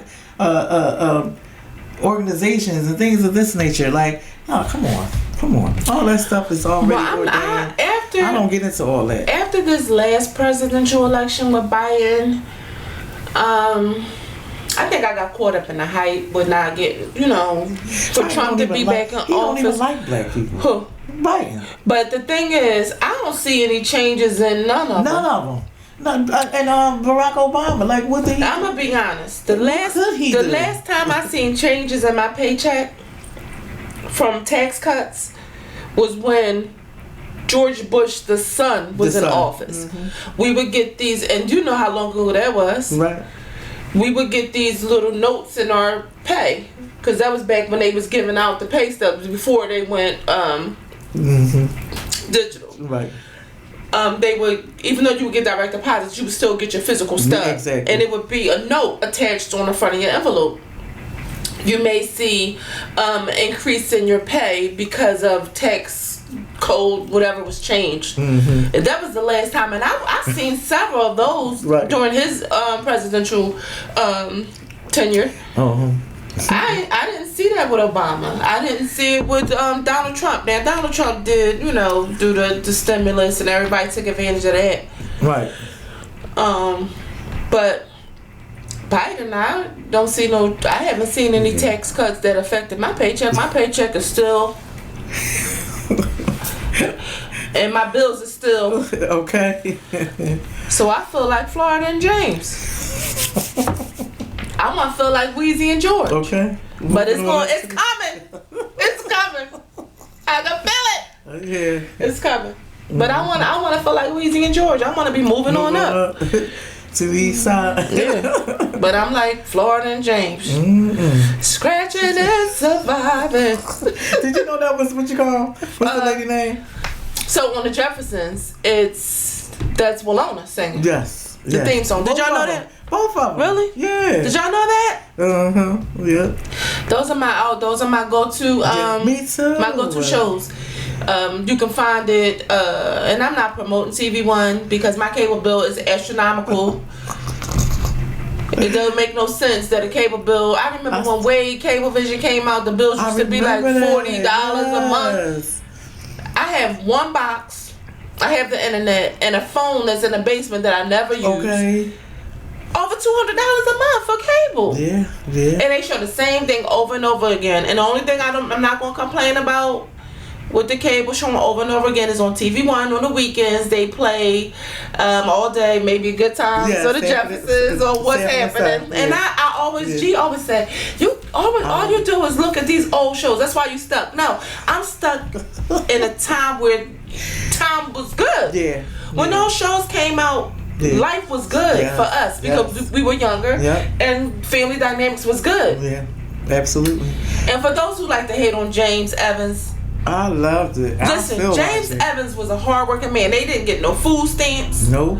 He just couldn't keep a job because of it wasn't his fault. It's just the job that he had. They would lay him off one day and then call him back in the morning. Mm-hmm. But he was a hard-working man. He was. He had a lot of pride in his family, and he had a lot of pride. And he took time with the children. Yeah. Mm-hmm. He was a present dad. Yes. Yeah. Yeah. That was good. I really enjoyed it. I still watch it. Yes. I love Sanford and Son. Jefferson's all it. Yeah. So we got to get back to those times where parents were parents and kids are kids. Right. They don't have a childhood. Going to the club together. We not wearing the same outfits. Right. Even if I wasn't, And if you smoke, you sharing a blunt with your kids. we not on the same level. Yeah, my kids curse like sailors, girl. They do. But when they around me, they don't. It might slip. Yeah. Oh, I'm sorry, Mom. Right, exactly. Because there's a respect and boundaries. I'm not your friend. I'm your mother. You can call me. You can talk to me about anything, but I'm not your friend. Exactly. I don't care how old you're going to get. I'm never going to be I'm not your girlfriend. Right. I'm your mom. Exactly. And I want to stay in that lane. And I want you to stay in the lane of a child, of my child, not a child. Right. I'm respecting the fact that you're getting older, you're evolving. Right. But boundaries. We're not on, boundaries. And we're not on the same level. Yeah, like I be seeing kids cursing and the videos they think it's funny. They record them and post them. It's not funny. And I think it's a disgrace. And I said that's a reflection of you, miss. Yeah. Like when I'm outside and I'm walking or whatever, and you hear a bunch of cursing. I don't even have to look back. I know it's a kid. I'm like, grown people don't even curse like that. Yeah. We when we talking amongst our peers or whatever, you might put a little salt and pepper on it, throw a little curse word in there, here and there. A little salt and pepper. Yeah. I might put a little garlic sometimes. It all depends on what I'm talking about. But it's never hope, back. Oh wow! And I turned around like, really? I said. And they don't say, "Oh, excuse me, miss." Not at all. Excuse me, sir. Not at all. They looking at you like, "Why are you even talking to me?" But I take the time to say, when I was told when I was a kid, when you curse like that, because you don't have a vocabulary. You know what that means? You got other words that you can use instead of that. If he a clown, he a nut. If he a what? A clown or a nut. I hear Uncle Greg in your voice when you say nut. Don't call him an a-hole. Like, right? Why you get to say? Because they want to cut to the bone. Yeah, like why? It don't sound as hard when you say. I think it sounds a clown or a nut. Yeah, but I'm letting you know, you's a clown. What's wrong? Put a little umph on it. But it don't sound. It don't. You a-hole. It don't sound as hard. They want to be hard. Oh, that's what it is. Yeah, they want to be hard. So for me to call you a jive turkey, that don't sound like you can't use those terminologies like we did back in the day. Oh, okay. Yeah, so if I say I'm older, I'm just happy to be older then, because I don't want to. Old is the goal. Yeah, that's it. Old is the goal, and I feel for these parents that's burying their kids at 13 and 14. Yeah, and it's sad that a lot of these men who may have been in the streets when they were, they're teenagers and everything. That was a thing back in the late 80s, 90s, early 2000s. And then you turn your life around. Yeah. And now you got a good job. and you felt like you escaped. Yeah. Possibly getting killed in your late teens, 20s, early 30s, and you done turned your life around. You in your late 40s, early 50s. Early 50s. Yeah. You going to the store to go grab a bag of chips or some Chinese food, and somebody snuff you out. Yeah, I know. I know a lot of stories like that. You know, I know somebody that did a lot of years in jail, like 20 some odd years in jail. You know what I mean? You survive prison, and you come home not even 60 days later, and just coming from work, and then somebody carjack you and kill you. Like, are you serious? Like, wow. You know what I mean? Like, it's a sad, you know, state that we're in, you know, and we all collectively have to do something, you know, something small, you know what I mean? Just talking to you know, your neighbors, or, you know, whenever you see young people, you know what I mean, have a conversation with them, give them something to think about, you know what I mean? I think we afraid. I think a lot of people are afraid now of the kids. Yeah. Like I said again, I mean, I'm no, you know, Mother Teresa or nothing like that. I move when my spirit moves me. You know what I'm saying? Like, I was in it was like a convenience store, and two boys and the mom and probably her significant other or whatever. So he was like, "Mom, can y'all drop us off?" And she was like, "Drop you off? I ain't dropping you off." I looked, I said, "Girl, if you don't drop them boys off, they going to work. They not going out here to stand on the corner selling no weed or nothing." I said, "You need to drop them off." She looked at me, for you, sister, I do it. And I said, "No, for them, do it. Don't do it for me. Do it for them." I said, "They'll love you and respect you for that." I said, "And you might be saving them from something." Right. You know what I mean? And she just looked, they was looking at, "Thank you, man. Thank you, man." I said, "I'm always for the young people." Always. It was a story that I saw years ago. This woman was wailing, that cry. She said he called me and asked me to take him to work or pick him up. And I told him no. And he got killed waiting on the bus. Wow. Ain't that something? Waiting on the bus. And now she got to deal with that guilt. And that could have been that lady, you know. So, you know, like I say, I don't stop all children. If I see them all out there, you know, and another thing, I mean, my brain be everywhere. But those masks, what they call them, shiesty masks or something like that? I don't know, but I told Gabriel, please take that off. Let me tell you, they might have them on the videos, because I don't watch like all of the new rap videos and all that kind of stuff. I'm a Run DMC fan, Die Hard, and all that kind of stuff. But I don't know what image you're trying to, you know, perpetrate. Like, I came up with some gangsters and some killers. You see what I'm saying? And my brothers ran with some of those guys. You know, thank God my brothers wasn't. But, you know what I mean? I know some killers and stuff like that. I ain't no pushover either. You know what I mean? So I say that to say, they got those masks on. You trying to instill fear in somebody. You know what I mean? I'm standing, watching the children walk down, you know, where I live at, coming down, because my grandchildren go to school near me. So I go stand to the corner. These three boys look like they're about between 15 and 17 or something like that. They all pull their masks down, had their black jackets on, and they walking, and they looking at my grandsons are tall. They 12 and 13, and they chunky, you know. So they look like they about 15, 16. Something, them boys walk past, and they looked and grit on them. I jumped right in front of them. I was like, not here. These are babies right here. I don't know what y'all looking for, but these are babies. And guess what? I would gladly die for mine. Yeah. You know what I mean? Like, no. And that's what I'm telling my grandsons. I said, see, that's not, and they might not even want nothing. They probably, if I would have seen Boo, they probably would have ran. But just the image that they portraying. And that you say that, sometimes Gabriel will want to take a walk. Yeah. Right? And when it's cold outside, and it's dark out here at nighttime. And he'll be like, "Mom, I'll be back. We'll take a walk." And I told him, I couldn't identify with the fear that I was feeling. Okay. And as I was praying, it clicked. And I said, "Gabriel, I really don't feel comfortable with you taking a walk in this neighborhood. The neighborhood that we live in is very nice. It's quiet. But you walking around with that thing on." Yeah. And the vision that I got and the first thing that came to my mind was Trayvon Martin. Yep. And he said, Mom, when I go out, usually I'm in my room when he walk out or whatever. He said, he said, I already know that. He said, I don't go out with my face covered.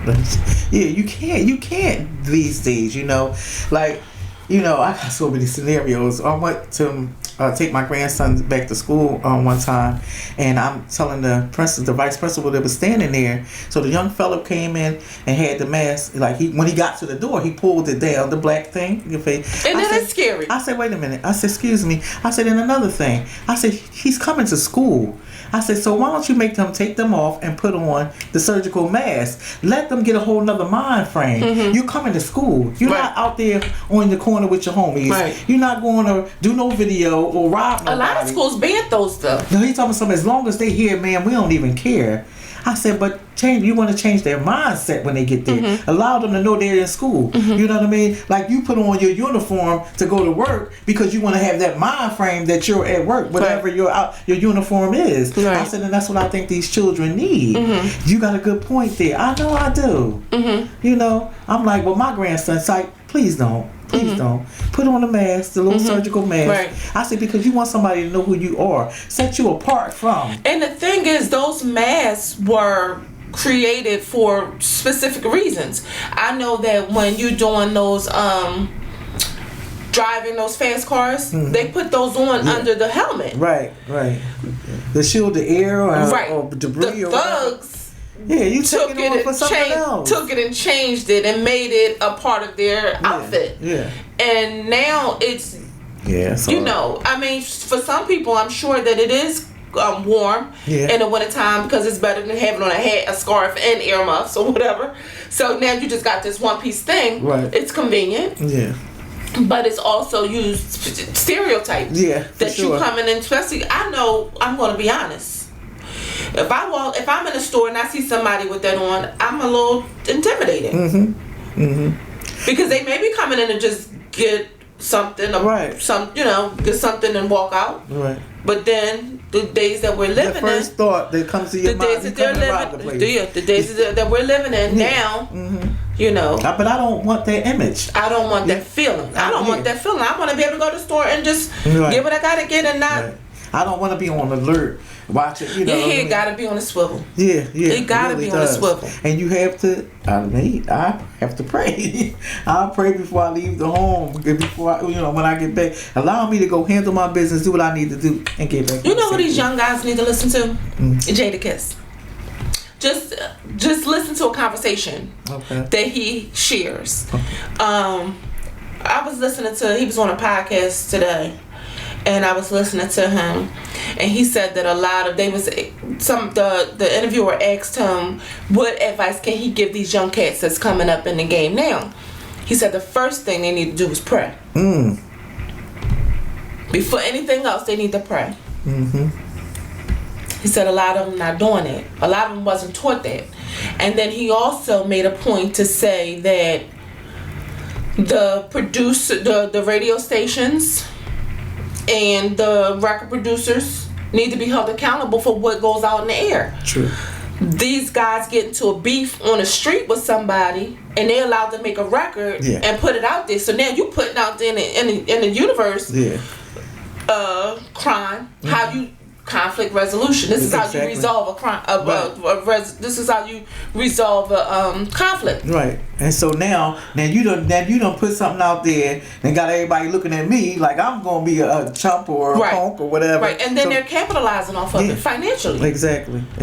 So now what you think I'm supposed to do? Got everybody looking at me like I'm a punk or instead of us having a conversation. Yes. Or whatever. So now I'm gonna get my friends, and this is how violence comes. So can you imagine how many ears are capturing this information versus just me talking? Maybe I'm sitting in a setting where I'm talking to 4 people, right? But now it's on the radio. Millions of people are hearing it. How many people you think that's influencing? A lot. This is why we have the problems that we have today. Absolutely. So it's everybody's problem. And we're burying our young people, and they have the saying like, death or funerals and stuff is a reminder that our turn is coming. But what changes are you making? How are you making your life better? So when you do, are you preparing? You know what I mean? Or are you trying to rectify your affairs with your family, your friends, your loved ones? You know, are you trying to be a better human being? Right. You know, because we not going to live forever. Right. And I know when I leave here, I want to leave you with good thoughts of me. I want you to have some things to say, you know what, Aunt Roz, you know, she tried to do the best she could with what she had. You know what I mean? She was a good person, always trying to, you know, I live for that. You know what I mean? I don't want nobody having no negative nothing about me. You know, if you do, you're lying. And those thoughts sometimes cross my mind too when I go to a funeral and I hear what is being said, and I think, I wonder what will be said at my funeral. Yeah. You know. And I don't want to leave that up to somebody to make up. No. I think I'm going to write my own eulogy. Well, you know. And I want to do my own makeup. So that's why I go to sleep at night with my makeup like on. I wake up like this. Oh, okay. I might not wake up like that, because I get up in the middle of the night and I get myself together, you know. And you know, I make sure I look, you know. Why? Because I want to wake up and I want to look cute. Yeah. So sometimes, most of the time, y'all, and y'all can call us nasty, whatever you want. I'm the cleanest person you would ever find. Yes. But anything can happen in the middle of the night. For those who know me, I got a bad heart. So if my ticker start working while I'm asleep and they come to get me, I want to look like this. Tell the people at the funeral home, don't touch her face, okay? Well, I'm not worried about that aspect, but because I don't want to look. I'm going in light skin. You know what I don't want when they open the casket, I'm dark skinned. You know what my ex-husband said to me? He said, "That's one thing I can say about you, Kaleemah. Like, you always look the same." I'm like, because I get up in the middle of the night to look like this. What are you talking about? You know? You ain't feel me sliding out the bed. Oh, wait a minute. I got my eyeliner. Okay. You know? Yeah, and I'm up early. But my mother always said, you know, a man always supposed to see you looking good. You ain't supposed to be tore up. You know? Oh, sometimes I be beat down, so honey. Oh, yeah. Yeah. But you don't see that?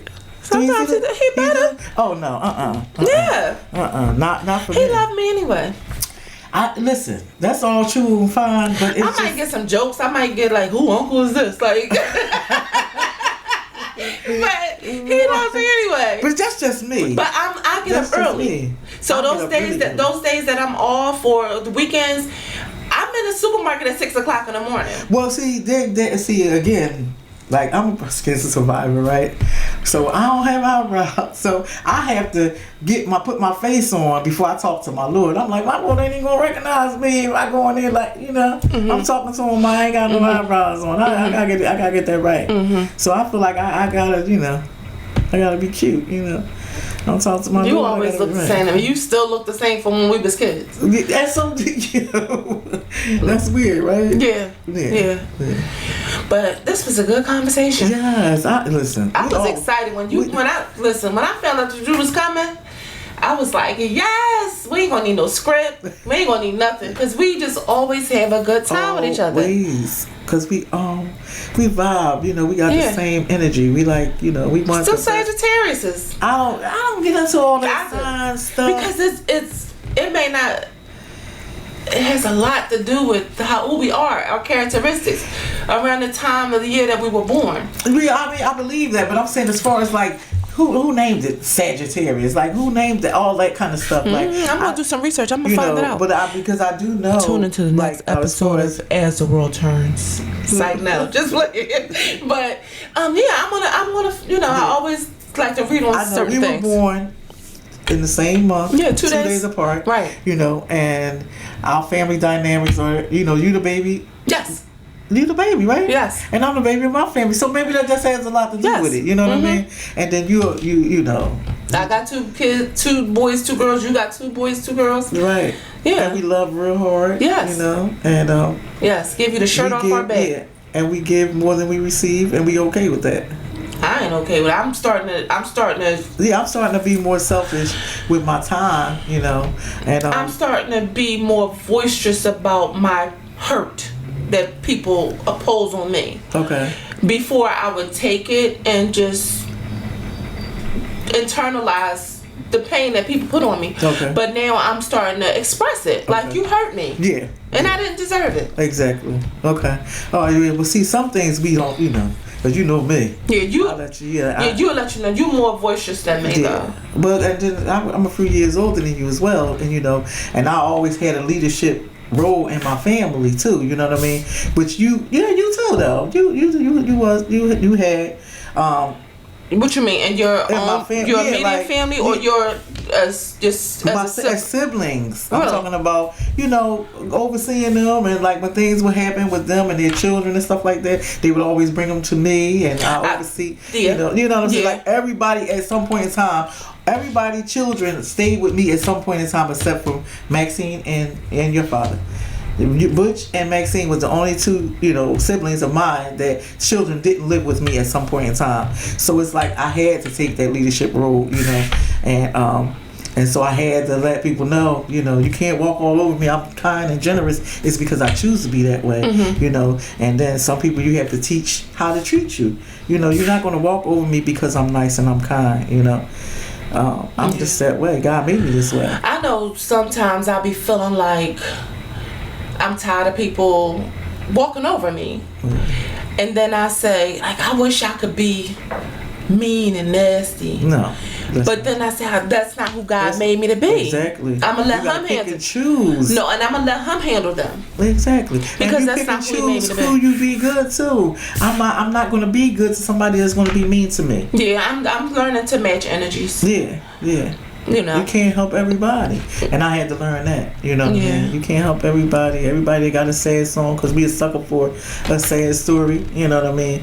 And I'm gonna help people that want to help themselves, not just just want to just take.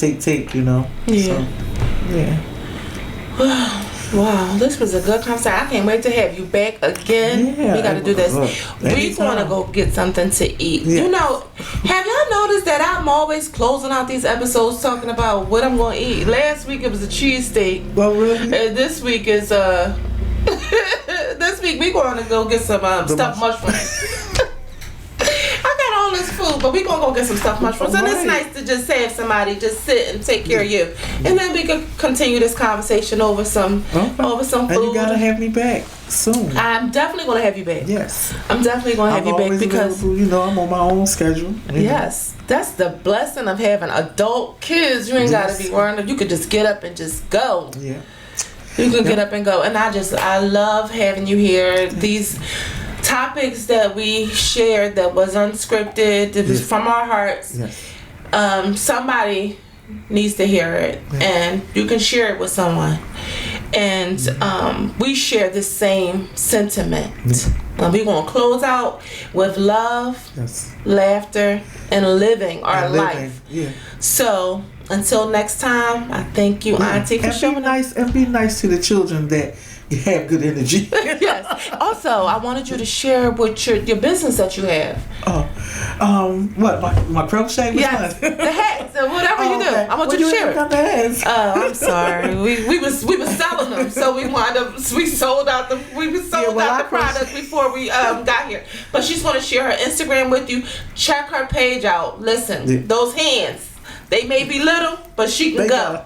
Yeah. So On Stitch at on Instagram _ Stitch and just hit me up. I'll make custom hats and scarves and blankets and all that good stuff. Yep. Support my auntie, y'all. If you let me support my auntie and support her, because she's a good person. Yeah. And we need those coins. But until next time, peace. Yep.